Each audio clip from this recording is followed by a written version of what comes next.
আসসালামু আলাইকুম ওয়া রাহমাতুল্লাহি ওয়া বারাকাতুহু।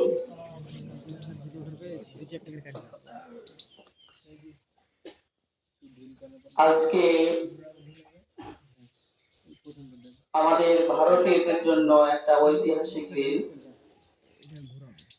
আজকে 15ই আগস্ট স্বাধীনতা দিবসের দিন। সকলকে জানাই আজকে এই পবিত্র স্বাধীনতা দিবসের শুভেচ্ছা ও অভিনন্দন।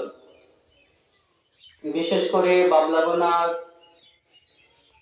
সমস্ত মানুষের উদ্দেশ্যে বলা হচ্ছে, আমাদের মাদ্রাসা দারুল উলুম ফায়জানে রাজার পরিচালনায় ৭৮তম স্বাধীনতা দিবস পালন হচ্ছে। আমরা